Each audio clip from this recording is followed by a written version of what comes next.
안녕하세요. 퓨처 프로바이더로 API 호출하기 완벽 가이드입니다. 리버파드를 사용해 비동기 데이터를 깔끔하게 처리하는 방법을 배워보겠습니다. 이 강의에는 퀴즈 질문안이 포함되어 있습니다. 오늘 학습할 내용입니다. JSON 플레이스홀더 API 소개부터 퓨처 프로바이더 선언, 에이싱 백류로 상태 처리하기, 로딩과 에러 상태 처리, 폴트 리프레시 구현까지 전 과정을 다룹니다. 마지막으로 7개의 퀴즈를 풀어보겠습니다. 먼저 JSON 플레이스홀더 API를 소개합니다. JSON 플레이스홀더는 무료로 제공되는 테스트용 REST API입니다. 회원 가입이나 인증 없이 바로 사용할 수 있어서 실제 백엔드 없이도 GET, POST, PUT, 딜리트 요청을 연습할 수 있습니다. 마치 운전 연습장처럼 안전하게 API 호출을 배울 수 있는 환경입니다. 포스트 모델 클래스를 정의합니다. ID, 타이틀, 바디 3가지 필드를 가지며 프람 JSON 팩토리 생성자로 JSON 데이터를 타입 안전한 다우트 객체로 변환합니다. as int, as string처럼 명시적 타입 캐스팅을 통해 서버에서 예상과 다른 타입이 올 경우 즉시 에러를 발견할 수 있습니다. 퓨처 프로바이더란 무엇일까요?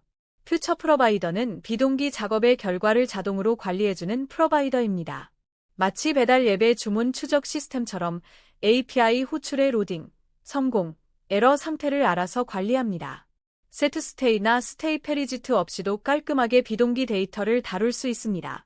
퓨처 프로바이더 선언 코드를 살펴보겠습니다. 퓨처 프로바이더의 제네릭 타입으로 리스트 포스트를 지정합니다. HTTP get로 API를 호출하고 응답 상태 코드가 200이면 JSON 코드로 파싱합니다. 매프 함수로 각 JSON을 포스트 객체로 변환한 후 톨리스트로 반환합니다.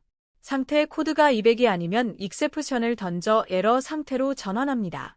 에이싱 백류를 이해해봅시다. 에이싱 백류는 비동기 작업의 3가지 상태를 표현하는 타입입니다. 신호등처럼 로딩은 데이터 로딩 중, 에러는 에러 발생, 데이터는 성공적으로 데이터를 로드했을 때를 나타냅니다. 옛 메서드로 각 상태에 맞는 UI를 쉽게 렌더링할 수 있습니다. 컨슈머 위지트 사용법을 알아봅니다. 일반 스테이셔스 위지트 대신 컨슈머 위지트를 상속하면 빌드 메서드에서 유진 레프 파라미터를 받을 수 있습니다. 이 레프로 프로바이더를 읽고 구독합니다. 레프 와치로 포스트스 프로바이더를 구독하면 데이터가 변경될 때마다 뉴제디 자동으로 리빌드됩니다. 옛 메서드로 상태를 분기하는 코드입니다. 에이싱 포스트 옌을 호출하면 3가지 콜백을 받습니다. 로딩에서는 서큘러 프라그레스 인더케이터를, 에러에서는 에러 메시지를, 데이터에서는 리스트 뷰를 반환합니다. 다우트 컴파일러가 3가지를 모두 구현하도록 강제함으로 실수를 방지할 수 있습니다. 로딩 상태를 표시하는 방법입니다. 로딩 중일 때 서큘러 프라그레스 인더케이터를 센터 위젯으로 감싸 화면 중앙에 표시합니다. 사용자는 빙글빙글 돌아가는 스피너를 보고 데이터를 가져오는 중임을 직관적으로 알 수 있습니다.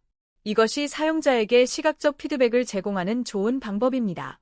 에러 상태 처리의 중요성을 알아봅니다. 사킷 익셉션 같은 기술적인 에러를 사용자 친화적인 메시지로 변환해야 합니다. 인터넷 연결을 확인해주세요. 서버에 문제가 발생했습니다처럼 친절하게 안내하고 제시도 버튼을 제공하면 사용자가 직접 문제를 해결할 수 있습니다. 에러 메시지 변환 함수를 살펴봅니다. 에러 객체의 타입을 체크하여 적절한 메시지를 반환합니다.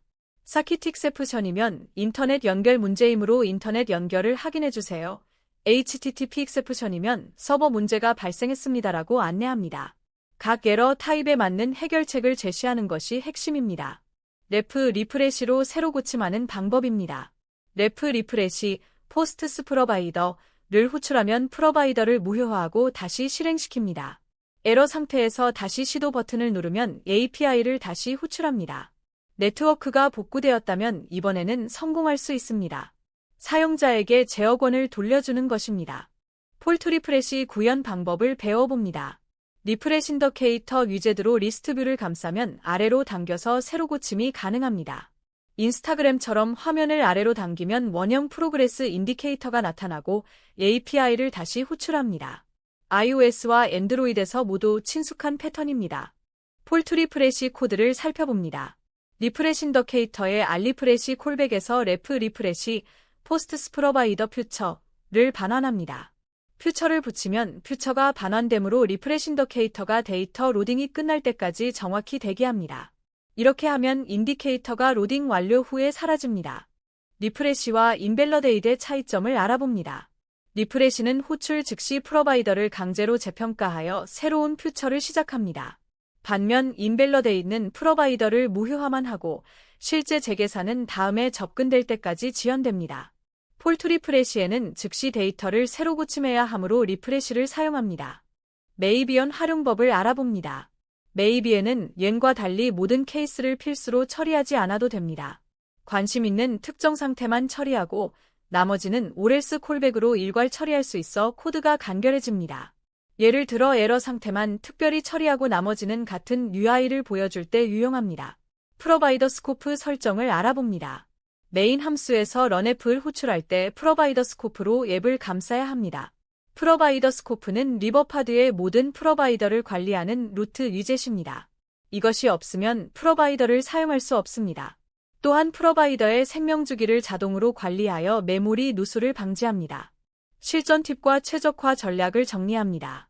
DIO 패키지를 사용하면 인터셉터, 타임아웃, 캐싱 등 고급 기능을 쉽게 추가할 수 있습니다.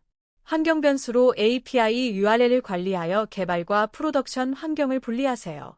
센트리나 파이어베이스 크래시리틱스로 에러를 자동 리포팅하면 문제를 빠르게 파악할 수 있습니다. 첫 번째 퀴즈입니다. 퓨처 프로바이더에서 에이싱 백류를 사용할 때 옌 메서드의 각 콜백이 호출되는 조건으로 옳은 것은 무엇일까요? 첫 번째, 데이터는 데이터 로딩 완료, 로딩은 초기 로딩 중, 에러는 네트워크 연결 실패. 두 번째, 데이터는 퓨처가 완료되고 데이터가 있을 때, 로딩은 퓨처가 아직 완료되지 않았을 때, 에러는 퓨처가 예열을 던졌을 때. 세 번째, 데이터는 API 응답이 200일 때, 로딩은 API 요청 대기 중, 에러는 API 응답이 4xx 또는 5xx일 때. 네 번째, 데이터는 JSON 파싱 성공, 로딩은 HTTP 요청 전송 중, 에러는 JSON 파싱 실패. 잠시 생각해보세요. 정답은 2번입니다. 데이터는 퓨처가 완료되고 데이터가 있을 때, 로딩은 퓨처가 아직 완료되지 않았을 때, 에러는 퓨처가 예열을 던졌을 때가 정답입니다. 에이싱 백류, 얘는 HTTP 상태 코드나 JSON 파싱과는 독립적인 퓨처 자체의 상태에 따라 콜백을 호출합니다. 두 번째 퀴즈입니다. 퓨처 프로바이더의 레프 리프레시와 레프 인밸리데이트의 차이점을 가장 정확하게 설명한 것은 무엇일까요? 첫 번째, 리프레시는 즉시 새 퓨처를 시작하고 인밸리데이트는 다음 접근 시까지 재계산을 지연시킨다. 두 번째, 리프레시는 캐시를 유지하면서 갱신하고 인밸리데이트는 캐시를 완전히 삭제한다. 세 번째, 리프레시는 동기적으로 실행되고 인밸리데이트는 비동기적으로 실행된다. 네 번째, 리프레시는 에러 상태도 갱신하고 인밸리데이트는 성공 상태만 갱신한다. 잠시 생각해보세요. 정답은 한 번입니다. 리프레시는 즉시 새 퓨처를 시작하고 인밸리데이트는 다음 접근 시까지 재계산을 지연시킨다가 정답입니다. 레프 리프레시는 호출 즉시 프로바이더를 강제로 재평가하고 레프 인밸리데이트는 프로바이더를 무효화만 하고 실제 재계산은 다음 접근 시까지 지연됩니다. 세 번째 퀴즈입니다. JSON 플레이스홀더의 포스트 모델에서 프람 JSON 팩토리 생성자를 사용하는 주된 이유는 무엇일까요? 첫 번째, JSON 데이터를 타입 안전한 다우트 객체로 변환하고 필드 타입 불일치 시 즉시 에러를 발생시키기 위해. 두 번째, 네트워크 요청 속도를 향상시키고 메모리 사용량을 줄이기 위해. 세 번째, 데이터베이스에 저장하기 전에 데이터 유효성을 검증하기 위해. 네 번째, 비동기 API 호출을 동기적으로 변환하여 처리하기 위해. 잠시 생각해보세요. 정답은 한 번입니다. JSON 데이터를 타입 안전한 다우트 객체로 변환하고 필드 타입 불일치 시 즉시 에러를 발생시키기 위해가 정답입니다. 프람 JSON 팩토리 생성자는 명시적 타입 캐스팅을 통해 서버에서 예상과 다른 타입의 데이터가 올 경우 런타임에 즉시 에러를 발생시킵니다. 네 번째 퀴즈입니다. 리프레시 인디케이터의 알리프레시 콜백에서 레프 리프레시, 포스트스 프로바이더만 호출하면 어떤 문제가 발생할까요? 첫 번째, 리프레시 호출 후 퓨처가 완료될 때까지 기다리지 않아 리프레시 인디케이터가 즉시 사라질 수 있다. 두 번째, 포스트스 프로바이더가 자동으로 어요이템으로 로딩이 완료되면 인디케이터가 사라진다. 세 번째, 에이싱 키워드가 있으므로 항상 올바르게 동작한다. 네 번째, 리프레시 인더케이터는 알리프레시의 반환값을 무시하므로 문제없이 동작한다. 잠시 생각해보세요. 정답은 한 번입니다. 리프레시 호출 후 퓨처가 완료될 때까지 기다리지 않아 리프레시 인더케이터가 즉시 사라질 수 있다가 정답입니다. 리프레시, 포스트스 프로바이더는 프로바이더를 재평가하지만 퓨처를 반환하지 않습니다. 포스트스 프로바이더, 퓨처를 사용해야 로딩 완료까지 인디케이터가 표시됩니다. 다섯 번째 퀴즈입니다. 에이싱 백류의 상태 처리에서 옛 메서드 대신 메이비언을 사용하는 경우의 장점은 무엇일까요? 첫 번째, 모든 상태를 처리하지 않아도 되며 오렐스 콜백으로 나머지 상태를 한 번에 처리할 수 있다. 두 번째, 성능이 더 우수하고 메모리를 적게 사용한다. 세 번째, 타입 안정성이 향상되어 컴파일 타임 에러를 더 잘 잡아낸다. 네 번째, 비동기 처리가 자동으로 최적화되어 로딩 속도가 빨라진다. 잠시 생각해보세요. 정답은 한 번입니다. 모든 상태를 처리하지 않아도 되며 오렐스 콜백으로 나머지 상태를 한 번에 처리할 수 있다가 정답입니다. 메이비에는 옌과 달리 모든 케이스를 필수로 처리하지 않아도 됩니다. 특정 상태만 처리하고 나머지는 오렐스로 일괄 처리할 수 있어 코드가 간결해집니다.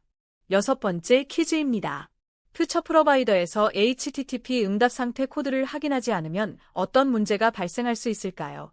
첫 번째, 404나 500 에러 시에도 JSOND 코드를 시도하여 포어맷 익셉션이 발생할 수 있다. 두 번째, 퓨처 프로바이더가 자동으로 에러를 처리하므로 문제가 없다. 세 번째, JSOND 코드가 비동기 함수가 아니므로 어웨이를 사용해야 한다. 네 번째, 리스트 대신 다이나믹을 반환 타입으로 지정해야 한다. 잠시 생각해보세요. 정답은 한 번입니다.